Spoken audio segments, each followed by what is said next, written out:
The beautiful land of Aether. Throughout time, this soul has breathed many legends in all corners of his earth.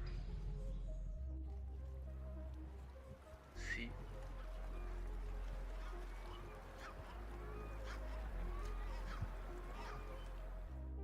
sky, and hell, even in his fire.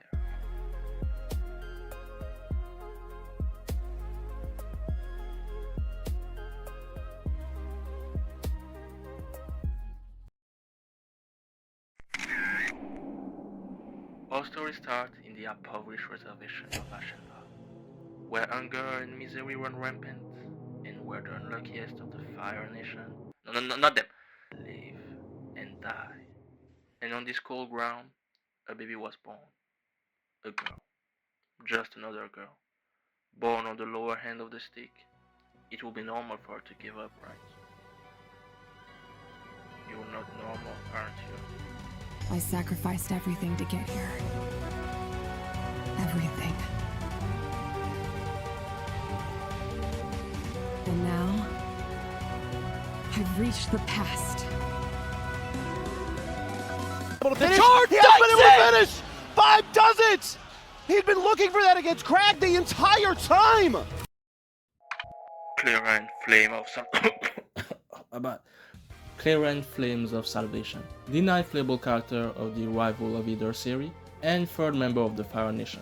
She was part of the first wave of new characters in Unravel of Aether 1, with Ori, Rano, and later Silveanos and Elena. She is a Black Panther, which means nothing, the more you know. She might be a Bobcat for that I know, and she is the only swordy archetype of the Rival series, inspired by characters like Marth, of course, and also the Drifter from Imperial Light. Oh, and also him. She's one of the main protagonists of the ongoing plot of Rivals, even though we still don't have the story mode yet, and she got one hell of a backstory. Alright, to understand what's going on, we're gonna need to take a look at Clairen's family tree, cause it's interesting to say the least.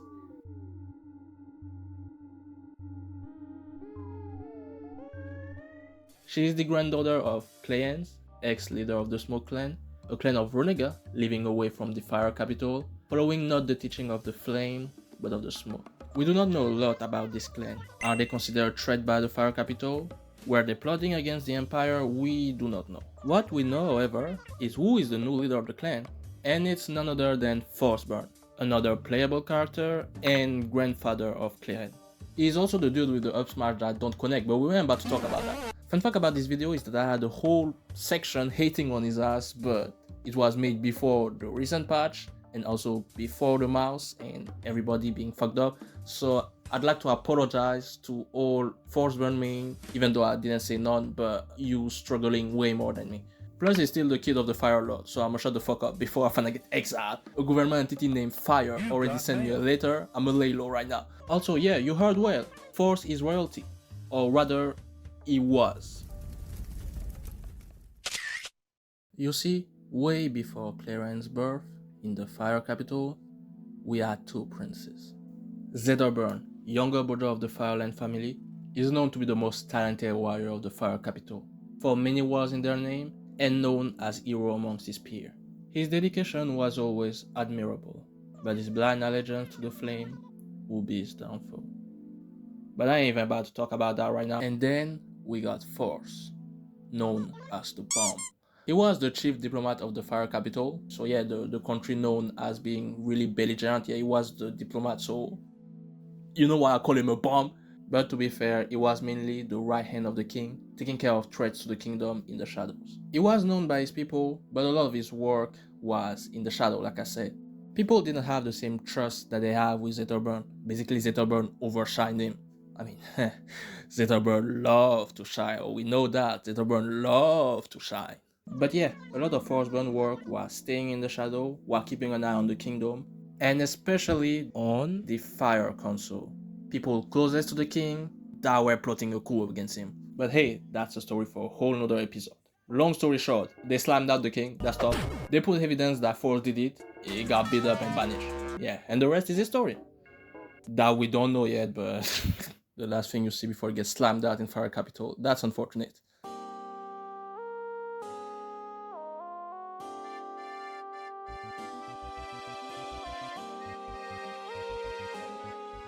But yeah, that's the past of the Fire Empire. But right now, we are generation ahead. So let's see it through Clairen's perspective. Loxodon, last living member of the Council, is king of the Neo Fire Empire, leading his people with a hand of steel. Blink, blink. Clairen is royalty, but we really do not give a fuck, because the king is gone, Aether gone, Force gone, Clairen gone too, dead, Milk, old, nobody knows. Well, shit, for the king we know. But before disappearing, the smoke leaders had a daughter named Clairensa.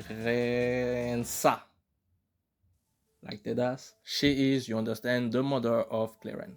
So at this point of the story, our main character lives with her family. Her father is named Doran, and she has two younger siblings. Like I said in the intro, they basically live in the favelas of the Fire Kingdom. Important to point out that at this point in this future, the Fire Nation basically conquer all of the Aether. So they got half of the planet, but their people still broke. That's the failure of the capitalism right now. So in those conditions, she's left with no other choices than hustle. We're gonna start those crypto scams by yesterday. If you click the link in my bio, you see that's what a real hustler like me would have done. Unfortunately, she didn't have a PC. So what happened when you're young, unemployed, confused, and don't have a future in sight? She entered the army with the sole purpose of dethroning the Eternal Emperor. And in the army, the kid is low-key goated. I'm not gonna lie. Get in my way. You better be faster than that if you want the spot, rookie. Left, right, right. Okay, jump on that joint. Okay, wait. You good? If you wonder why I glazed this character, that's because that's my main. But anyway, Clairen is quickly recognized as one of the best soldiers around, manipulating Plasma Sword like no other. And yeah, Plasma Sword, like Archer. In their future, they got Plasma Sword. In our future, we got anti-homeless infrastructure. So we bought the same. It might seem cool, but this is more an issue than anything, because we need to talk about the societal state of the Aether right now. In the Fire Capital, we cannot use fire no more. Basically in this future, like I said, Forsburn was wrongfully accused to kill his father, which led to Zederburn defeating him and banishing him out of the kingdom, while the leader of the coup was Lux all along. Years passed, both of the Fire brothers disappeared in unknown circumstance. Loxodon then take advantage of the situation, being the Minister of the Trade and the highest member of the council. He rose into power as the new Fire Lord and led the land of Aether to a new dark era, waging more war on his path. And in the meantime, due to the brother disappearing, or maybe something else, their fire broke. I don't know how that worked. Did they try rebooting the system? Apparently they lost connection to the flames. I don't know, maybe Zeta and Force were like spiritual miracle or anything. Or maybe it's not because of them, but yeah, there's no fire because their fire broke. To solve this issue, they now rely on technology, plasma sword, and other modern warfare tactics. However, during her training, Clairen realizes that she's kinda different, because she can manipulate the plasma, meaning that she's still connected to the flame. After a few years in the army, and thanks to her talent, she reached the rank of Royal Guard, getting close to Loxodon.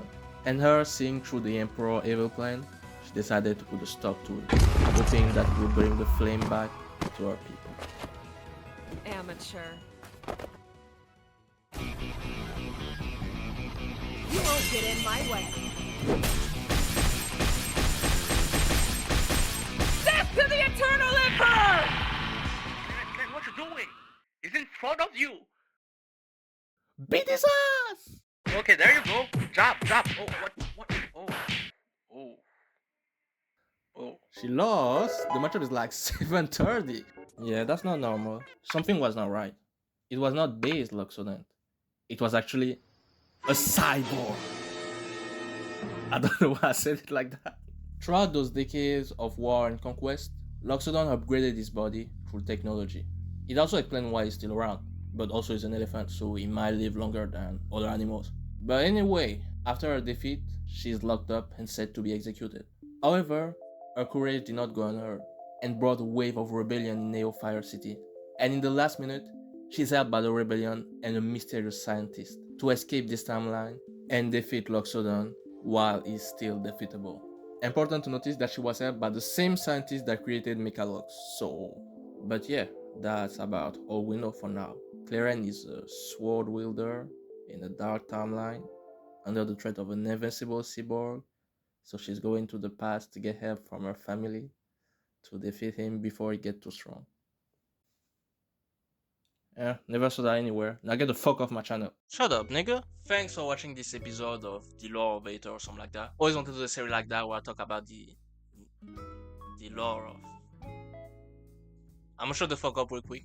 I know I didn't go fully in depth with the character. There's actually a lot of things to say, especially with the comics. But this episode kind of a pilot, just to know if niggas are interested. Also, I wanted to say that I got a rival code now. It's Epoch. It's like epic, but with a 0 and a K. Why it's not epic? Don't ask. But yeah, I also wanted to say thank you for all the love you've been showing, especially on the rival side. Videos be going crazy. And yeah, thanks. Yeah, that's about it. Leave. Okinawa shit, I came from the south side. You got a problem, we taking it outside. Niggas gon' front cause they looking for clout, fine, losing they principles, nigga, I'm bout mine. Okinawa shit, I came from the south side. You got a problem, we taking it outside. Niggas gon' front cause they looking for clout, fine, losing they principles, nigga, I'm bout mine.